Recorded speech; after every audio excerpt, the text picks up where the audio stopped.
are live. Welcome back to Down in the Den, your number one global podcast for the greatest artists across the planet. And it's your host, your boy Mars, aka Marlon Beardo, the Bearded Weirdo, the Stella Rosa Casanova, the curator of culture and the Shud Knight of this podcast game. And we are back again with another stellar guest. We're batting 1,000. I want to give a warm Down in the Den welcome to my man SJ Dub. What's up, brother? How you doing this morning?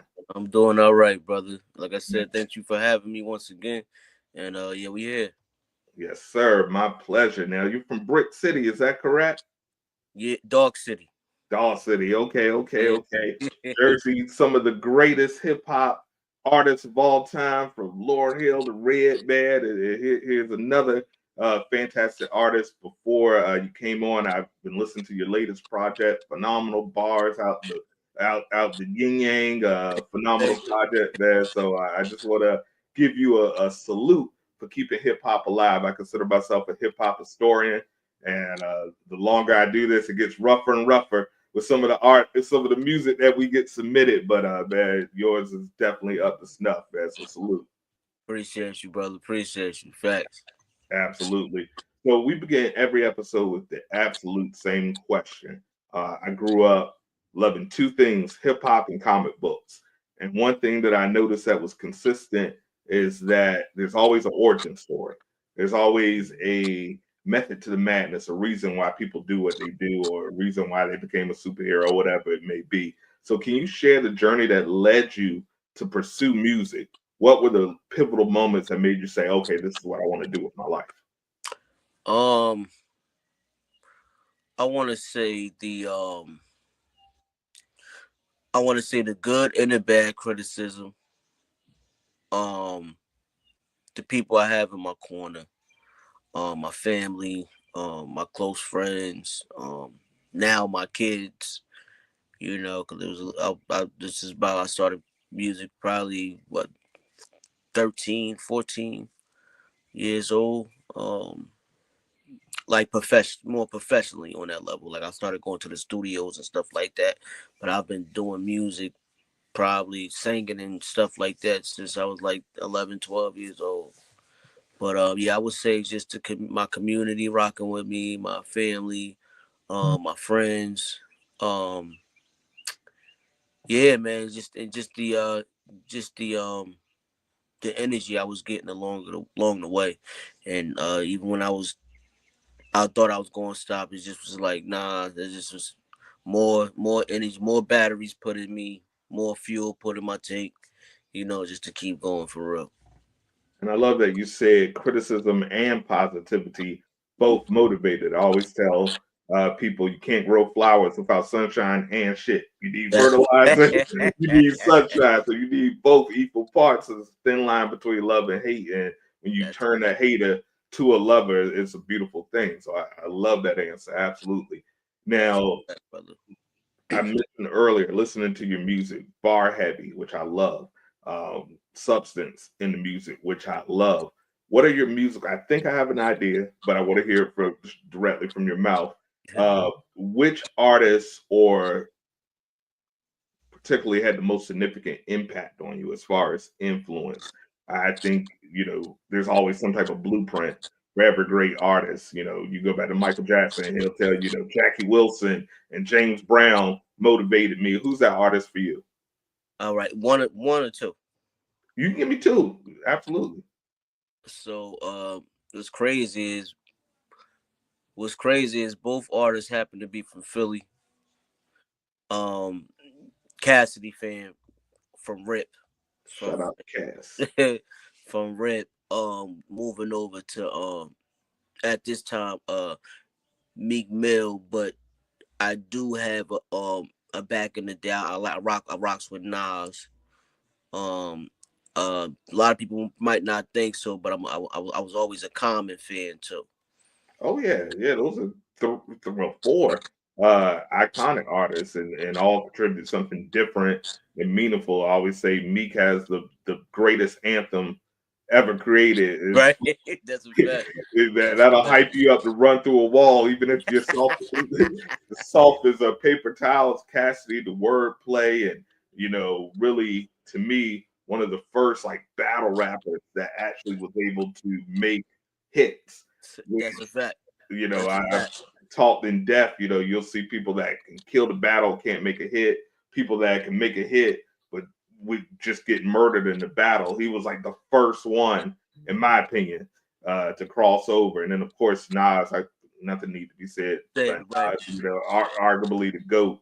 And Common, man, one of the most underrated. Common has bars, man. Yeah, Common fact. has bars. His recent project with Pete Rock stayed still in my car right now. So man, I love that foundation for sure. Yeah. Now, for listeners new to your music, how would you describe your sound? Like, how would you define your particular style of hip hop? So I'm gonna say around. So before the drill sound came around, because like I said, I got kids, so they pretty much was like that.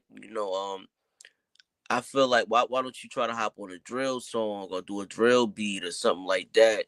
And since then, I've made songs to drill beats, but I still kept it me.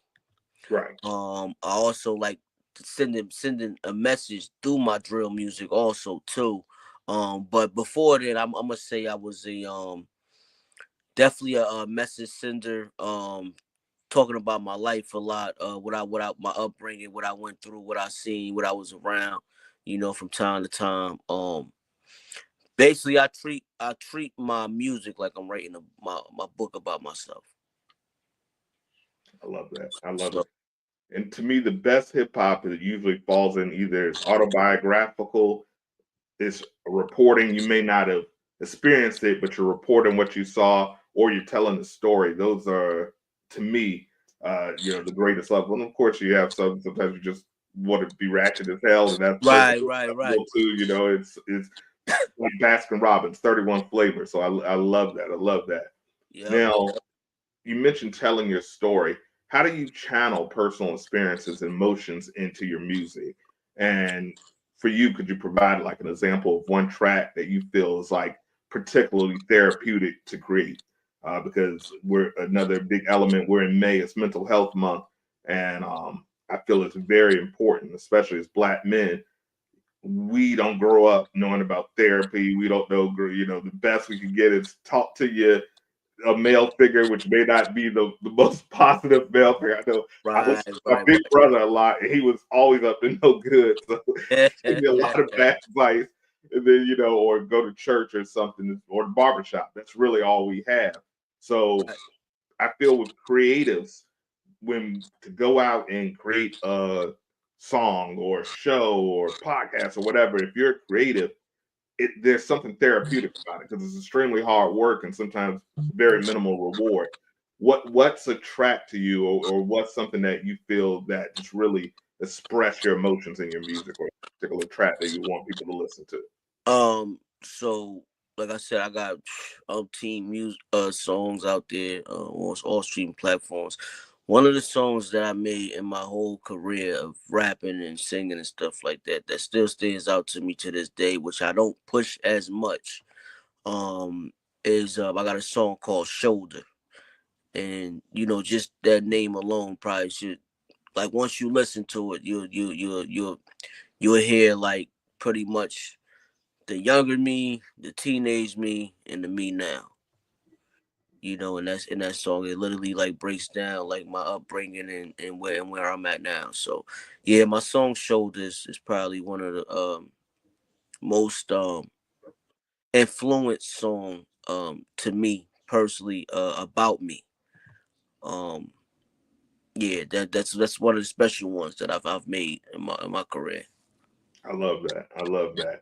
Now, one element about the show, of course, we are huge on the artists, the creativity, making of the music, but also we like to give guidelines to people in this artist about navigating the industry. Because as we learn, I mean, you go back to Cadillac Records, something that brings us so much joy in music, it's often very treacherous for the people that create it. Right, So right. navigating the music industry, what challenges have you faced as an emerging artist, and how have you overcome them so far? Um, I feel like the only challenges I faced is just not fully getting rewarded how I feel I should, off of just the worth ethic and the drive and the energy and just me just mostly like inspiration, because I feel as though I inspire a lot of people around my area, and I come from my city and my hood, to do this. And I feel like is literally getting these people out of this hole that they've been in, and out of this ruckus and when you drugs, streets, gangs, or any of that. I feel like it's pulling them away. They want to more be in the studio than in the streets, because they're watching me, and sometimes I don't even be knowing who it is. I gotta find out in person. You know what I'm saying? So I'm gonna say, yeah, my only challenge, my biggest challenge with this thing is just not being fully rewarded, but it also could be my fault too. I'm not just blaming the people and the people around my area, wherever it is, because I do like a lot of community. I do like a lot of performing in my community too. Like a lot of community events, they call me out to perform and stuff like that. And not for nothing, I would do it the way I'm doing it now. It's just like I would like to be a little better rewarded for certain things that I do, but overall, like I said, I just put it in God's hands, and God has been good to me, rewarding me with a lot. You know what I'm saying? Things along the way. So I felt like that's my reward right there. Absolutely. And I tell people we need to start redefining success, because there's only going to be one Drake. There's only going to be one LeBron. There's only going to be one whatever the industry that's the pinnacle. But you can be the king of your castle. You can live a very comfortable life. I tell people we're writing a book called The Rule of 10,000. There's Mm, 8 billion people on the planet. But if you can find 10,000, which is a tenth of a percent, to really just support your art, support that your craft, support your love, you're set for life. that would be crazy. That would be You can really monetize that and create generational wealth. So it's going to come out in the last quarter of this year. It's called The Rule of 10,000. And I tell people, you believe it or not, you can find that. You can that's a really fact. find that. It's just the level of work that you're willing to put in and taking those shots, especially with all the tools. We really don't need record labels anymore. We really don't need any of that. All we need is a little bit of ingenuity and make sure your product is top tier, and you can make it. So I love that you mentioned that the only thing you notice is reward, but you're still happy with what you're doing. That's success. Right, right, right, right. Right there. So we need to redesign. And I tell people, if you create one song and get it out there and get it on the platform, that's more than 99.99% of the population have Facts. done in their life. If you just create one One song, song. you've done that. When it comes to fulfilling the dreams, your dreams. So I respect that answer to the fullest. And you know what? That's my radio. My radio is when I drop a single on all platforms. Because at the end of the day, if you're making good music, it's going to get to this person and that person. Yep. So it's if it's good, a lot of people's going to listen to it. Just as Yep. well as they do just as well as they turn on 105.1 or 90 Yep. 97.1. If you making fire music, they will literally play your song morning, midday, night, whatever. So you gotta that's why this is what quality makes a big difference in people's lives. Mainly, dealing with music or anything like that. You know what I'm saying? Like I feel like it's all about quality. You know what I'm saying? Absolutely. And it's timeless because you can drop a song that's 5 years old, but it's new to someone every Somebody day. else. It's That new to someone. So I tell people, keep plugging away, take those shots. Take your 10,000, do your 10,000 hours. That's another chapter in the rule our book. Putting that 10,000 hours of work and taking those shots every day. Posting and promoting yourself every day. And if the content is good, it's like a good restaurant. Once that right. word of mouth gets around, everybody's going to want to take. Everybody gonna tap in. Yep, that's a That's fact. going to tap in for sure. Now, you just recently dropped a project. Talk a little bit about that project. It's available on your link on your Instagram. And by the way, we'll make sure we get people your social media. But tell us a little bit about your latest project. Yeah, so my latest project, 100 and oh, I I Mike, you probably want to know why I named it that.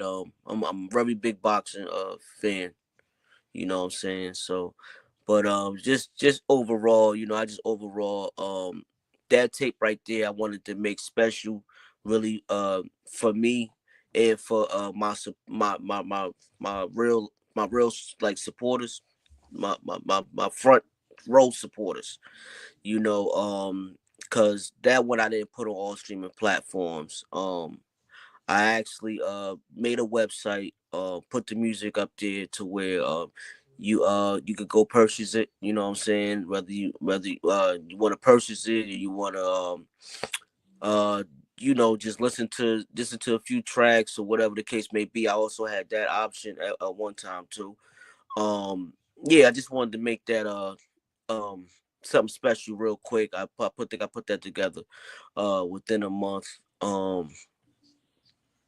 It was that was special to me. I didn't want to do it. Like, I got so much music on all streaming platforms, man. I said, you know what? Let me try something differently. Let me try to make my music actually my store. I You know love what I'm it. saying? So I wanted to be the owner of this tape pretty much. And I also wanted to be special to the ones that really dive into me and really love what I do and appreciate what I do. So I said, you know what, whether I sell one copy, two copies, three copies, it still mean a lot to both of us. And at the end of the day, I'm a huge proponent. I'm surprised. I always tell people I've been doing this since 2019, and I work with a lot of A&Rs, a lot of producers, a lot of managers, and they submit their music. And I'm a huge proponent of direct to consumer. Right, right, Because music has been divided so much since really the Napster era. And I'm old enough that I remember all of that. I remember going to the record store, paying my $10 for a CD, putting it in the car, listening to the music, and sometimes it was great, sometimes it wasn't. But you paid your $10, and depending on what the artist has cut, at least you could monitor. If I sell 10 CDs at $10, I know I've made $100 right, right. streaming, even though there's litigation moving forward to help the artist more.